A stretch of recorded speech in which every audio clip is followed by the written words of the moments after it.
The biggest party of the summer is only days away, and we have a beautiful, insane, crazy card, potentially one of the best SummerSlam cards we have seen in the last 10 years. Triple H has cooked with the production leading into SummerSlam, and Cleveland is about to have one of the best shows, maybe of the year. Hopefully I'm there. I don't know. Keep an eye on Twitter and I'll be able to tell you something more in the future. But let's get into my SummerSlam predictions as of the recording of this video, because right now we're going into Monday Night Raw tonight. We do have the stipulation for Drew and CM Punk from Seth Rollins, who is the special guest referee, and we also have a potential of adding one or two more matches. But as of the recording of this video, these are my SummerSlam 2024 predictions. Starting with the WWE Women's Championship, Bayley takes on Nia Jax. Honestly, without the women's Money in the Bank being around Nia Jax right now with Tiffany Stratton, I would say this is a clear cut that Bayley is going to go over. But what they've been teasing over the last couple of weeks with the potential of Tiffany Stratton cashing in relatively early, whether it being on Bayley or on her new best friend Nia Jax, it's completely up in the air. I'm going to say a safe bet, Bayley with the win and a potential teased cash in, but I don't think Tiffany Stratton will actually cash in because we already had the women's Money in the Bank cashed in last year in Detroit by Io on Bianca Belair. So I'm going to say Bayley with a failed cash in or not even any cash in at all. The one thing I do want to say before we move into more of the predictions, this is amazing thus far. We have virtually every single title being defended, minus the tag titles that are being defended and put up for grabs on SmackDown leading into SummerSlam. But the fact that there are so many titles on the line and so many opportunity for new champions, it really brings to the development of what major PLEs are becoming. SummerSlam is really becoming the WrestleMania of the summer, like it should have been. Over the past several years, we've seen kind of hit or miss SummerSlams with not a lot of finishing stories and finishing storylines. But here we have almost all the stories could be finished and brand new stories created leaving SummerSlam in Cleveland, which I think is credit to Triple H and the production team and the producers in the back who are doing a phenomenal job. Moving on to the Intercontinental Championship. Now, first off, WWE is pushing Bron Breakker to the moon right now. I feel sorry for Sami Zayn because I would love to see him have a much longer title reign, but the way things are going for Bron Breakker and how everyone has already expressed how well Bron Breakker's doing in the back and how he's doing basically finishing every single Monday Night Raw with a segment and a shot of Bron Breakker, this man is going to get pushed to the moon, truthfully. So with that being said, I don't see how Sami Zayn comes out of SummerSlam as the IC champion. With Netflix deal just around the corner for WWE and Monday Night Raw really wanting to solidify the power and the brutality of Bron Breakker, I don't see how Bron Breakker doesn't win the Intercontinental title in Cleveland at SummerSlam. It's almost clear cut that he has to win. There might be some little caveat where Sami does a wild comeback, but I think it's a massive spear. Sami's down for the 1, 2, 3, and new Intercontinental Champion Bron Breakker. Moving over to the United States Championship match, LA Knight, versus Logan Paul. Now, first off, everyone knows I am a fan of Logan Paul's abilities, but you all know I am not a fan of this title run. Logan Paul has defended his title, 4 or 5 times since he became champion last year. He's the longest reigning champion in WWE right now. And over the last several years, LA Knight has really outshined in every single feud he's been in.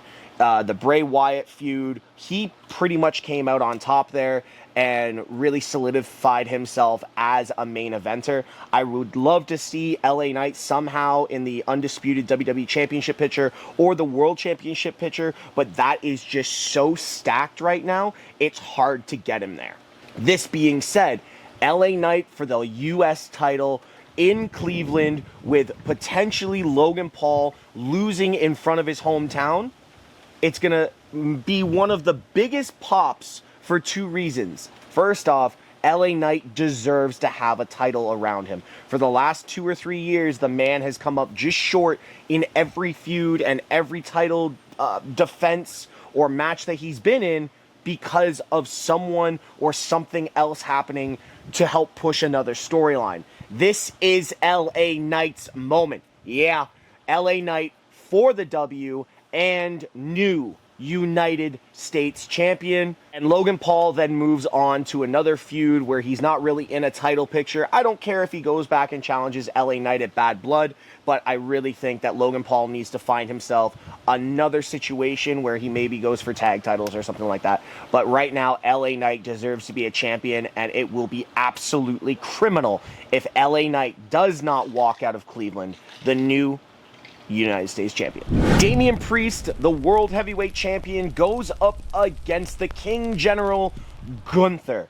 And this is a match I think that everyone is sleeping on, realizing that Damian Priest is not the paper champion that everyone is putting him out to be, but they all are forgetting how good Gunther is as a champion, how he holds a title. And yes, we have seen this little change in Damian Priest over the last several weeks, maybe being more of a face when it comes to his character and Gunther being that savage heel. I'm still looking at this match as a heel versus a heel.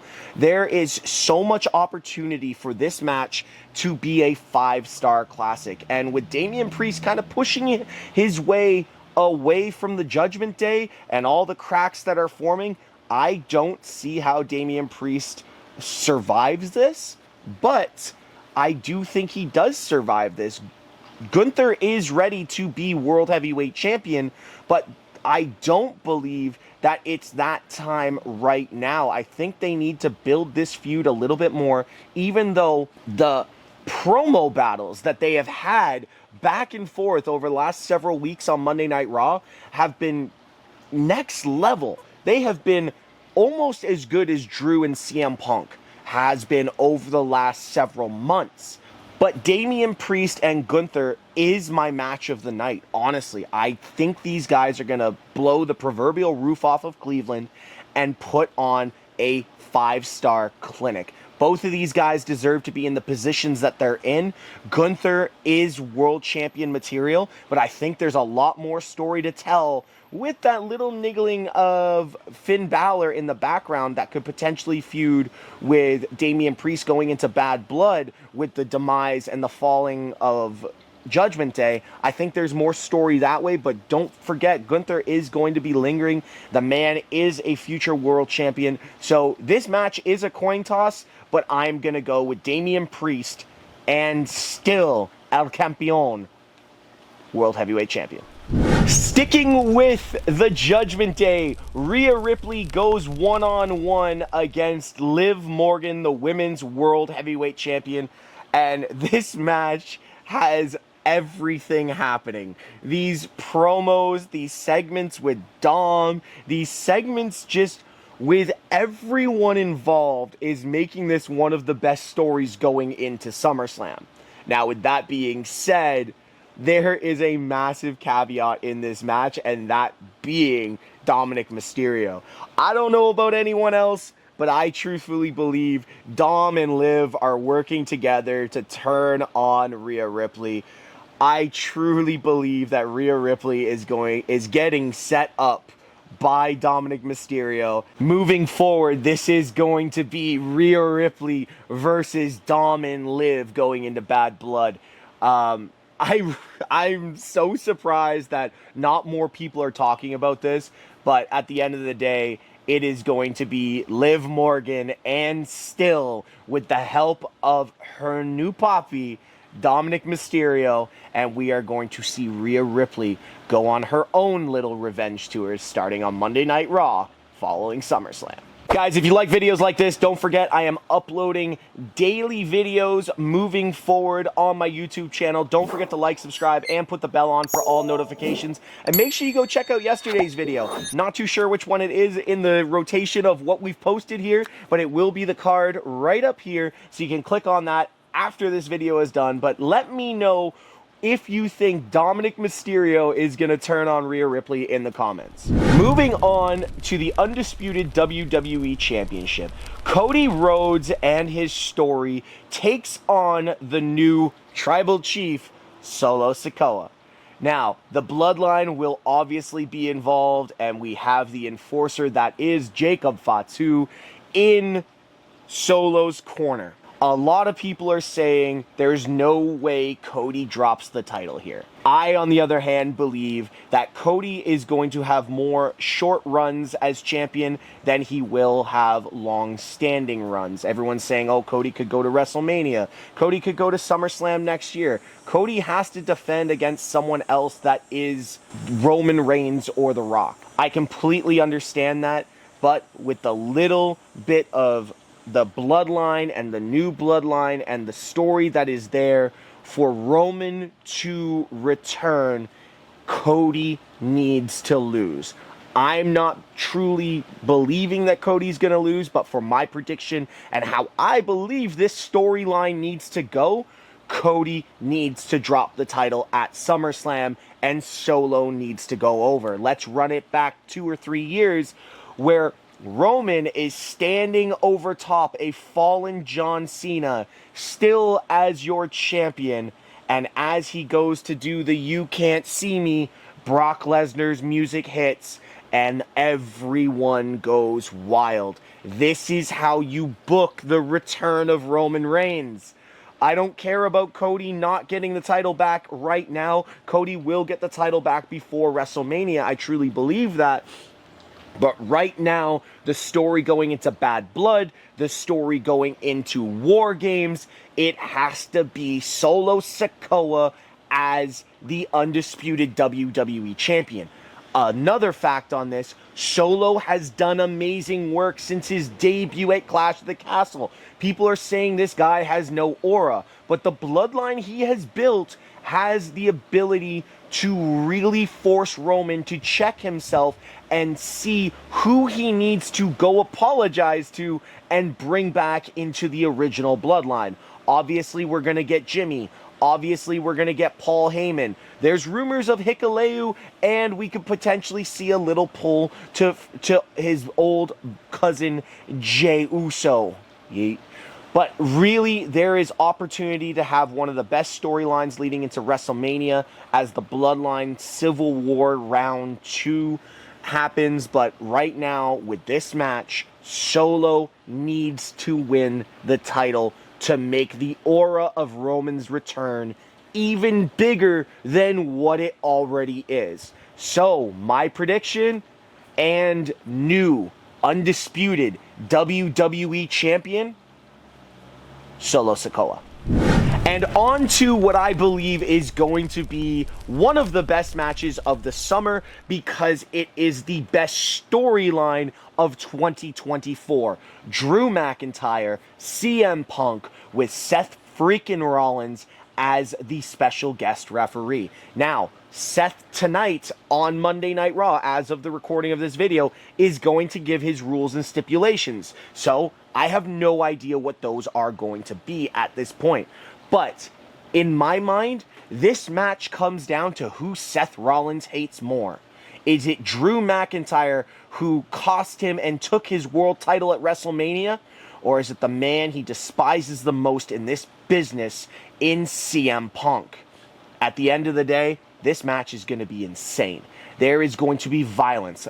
I think Seth turns on both guys at some point in this match, and there's a stomp and a super kick to both of them. So, when I look at this match, who needs it more? I say Drew McIntyre. Drew McIntyre needs to go over on CM Punk, and that leads into Seth Rollins versus CM Punk and Drew McIntyre at Bad Blood. These guys are going to keep screwing each other over all the way into potentially WrestleMania 2025 in Las Vegas, and I'm here for it. None of these guys need a title right now. They need to sort out their shit. And right now, this is the best way to do it. Seth Rollins as the special guest referee being that caveat in this match, I can't wait for this. I'm going to say the winner is Drew McIntyre. And honestly, I don't care if he loses. This is the feud of 2024. These guys are cutting the best promos, having the best segments. This is one of the most watched segments every week on Monday Night Raw. You wait for Punk. You wait for Rollins. You wait for McIntyre. Yes, Dom and Liv and Rhea are carrying an awesome feud and rivalry, but really, let's be honest, the best feud on Monday Night Raw is this feud right here. So my prediction, Drew McIntyre with help from Seth Rollins, which is going to set CM Punk irate because now he has to focus on both Seth Rollins and Drew McIntyre. Guys, let me know what your predictions are in the comments below. I don't know if I'm going to be at SummerSlam or I will be streaming on twitch.tv/MrTeshk. You will know the second I find out, and I will post it on Twitter. But as of the moment of this video, I will be streaming, but there is a very good chance in the next 48 hours I will be going to Cleveland. So guys, if I see you in Cleveland, don't be scared to come and say hi, say what's up. I love meeting new people. And please, if you are going to the show, enjoy, be safe, and be one of the rowdiest crowds the US has ever seen, because this card deserves it. And the final part of this video, I do believe there is one more match that's going to get added to this card, and that is Uncle Howdy versus Chad Gable. The teasing and the surprises and the abuse on Gable have been going on for over a month now, and I truly believe Gable finally cracks and says he wants Uncle Howdy or Bo Dallas at SummerSlam, and I believe Adam Pearce makes that official tonight on Monday Night Raw. I'm just going to do my prediction now. If that match does happen, I'm going with Bo Dallas as Uncle Howdy as the victor over Chad Gable. Guys, let me know what your predictions are in the comments. Let me know if I'm completely off on everything. Doesn't matter. And don't forget to check out the last video and tomorrow's video moving forward. Take care, guys. And like always, be good people. Going for a swim.